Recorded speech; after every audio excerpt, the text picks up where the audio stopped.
Hey yo, football fans, it's another great year. Fantasy football fiends, grab your beer. Giving you the best draft tips for all your picks. Starts and sits to the waiver wire fix. From my drafts galore to stats that's hardcore. Triple F does it all, have y'all screaming more. So sit back, relax, let the experts prevail. JT Magnum, Siggy guns never fail.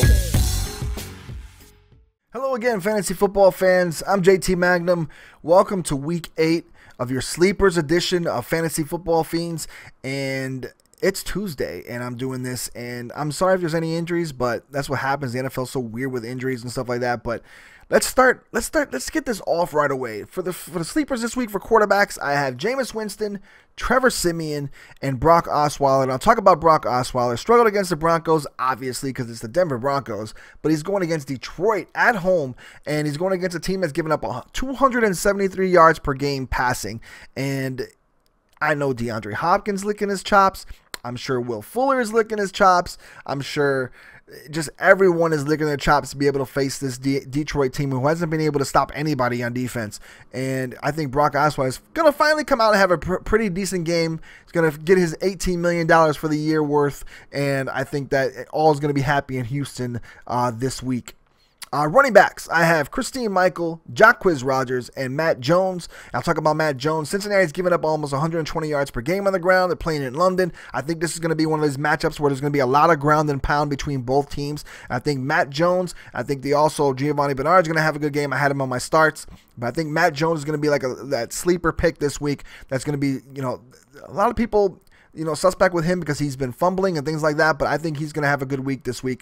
I think he's going to come out of his shell against that Cincinnati Bengals defense. Wide receivers, I have Russell Shepard, Tyler Lockett, and Quincy Enunwa going against the Cleveland Browns. And I'll talk about Russell Shepard. Not many people knew about him. I actually picked him up last week, but he played pretty solid against the 49ers. Granted, it was against my 49ers, who are horrible right now, but played in Vincent Jackson's absence, who's gone for the year. But he's playing against the NFL's worst pass defense in the Oakland Raiders, giving up over 300 yards per game. And I'm sure he and Mike Evans and Adam Humphries are looking to have a good game, but he plays out on the outside while Adam Humphrey plays slot. And I think that Russell Shepard actually is going to be pretty decent. If Oakland decides to roll their coverage more towards Mike Evans, you're going to see Russell Shepard getting the ball a lot more.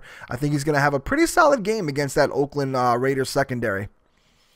Tight ends, I have Vernon Davis, get ready for this one, CJ Fiedorowicz, I hope I said that right, going against Detroit, and Cameron Brayton. I'll talk about Fiedorowicz.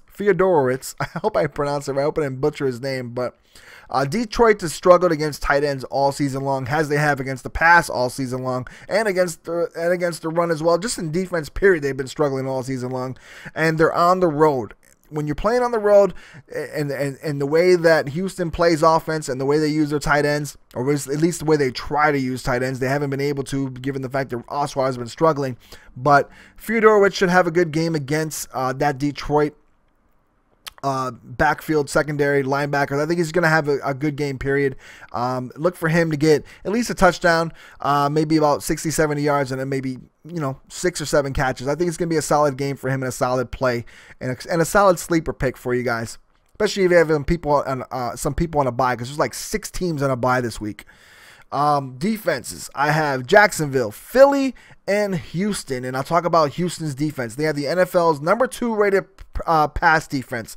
Now I know they're playing Matt Stafford. Matt Stafford has been he's been solid. Just pretty much anybody he's played, he's been solid. And I think Matt Stafford's going to have a pretty decent game. But the thing is with Houston, they haven't allowed that much passing yards. They didn't allow many passing yards to Trevor Siemian yesterday, but he did manage to get a touchdown. They gave up a lot of rushing yards, but Detroit doesn't run the ball well, so I think Matt Stafford's going to have to throw it, and throw it a lot, and that benefits Houston because Houston's pretty good in the secondary. And they had that Romeo Crennel defense. They've been actually playing pretty well despite being even minus J.J. Watt. So I think that this might be the week that Stafford might have a struggle. He might only throw 1 touchdown pass. He might still have close to 300 yards, but I think he's only going to have one touchdown pass. I think it's a struggle for him, and in other words, he's not going to get that over 300 yards. He's not going to get that 3 touchdown passes, no interception game. I think he's just maybe going to have one. He might throw a couple picks, given the fact that he might have to force some balls out there with that Houston team attacking. So I think they're just going to give him fits this week. I just don't like Detroit on the road against Houston and the way they play defense, especially coming off that loss against Denver. But that does it for the sleepers. Obviously, I left out players that you wanted in here. Like I said, we only talk about so many players because we only have so much time, and because I record 3 videos on Tuesday, and I only have so much time to make videos. But guys, in the comment section, that's what it's for. Let me know about your sleepers, or if you're on the fence about somebody that you think might be a sleeper, feel free to ask that in the comment section. I, Siggy, or someone even from the comment section alone will answer your questions. There's a lot of people out there that are very knowledgeable in fantasy sports. I see the questions being answered. Sometimes I feel like maybe I shouldn't even answer the question because, holy crap, these people are all over it. But you know, I will get to it as best I can. There are 4 videos that I put out during the week that I try to get to all those comments and all those sections. I've been doing a pretty good job at it, but I can't get to them all because, like I said, we have lives. It's hard for us to get to it. This isn't my job. If this was my job, holy crap, I'd be all over it. But unfortunately, this isn't, and I can't. So I rely on you guys to help out. And like I said, be nice in the comment section. Don't put people down. Just help people out. That's what you're there for. If you feel like you're better than me, it's cool. Maybe you are, but help the people in the comment section and do it that way.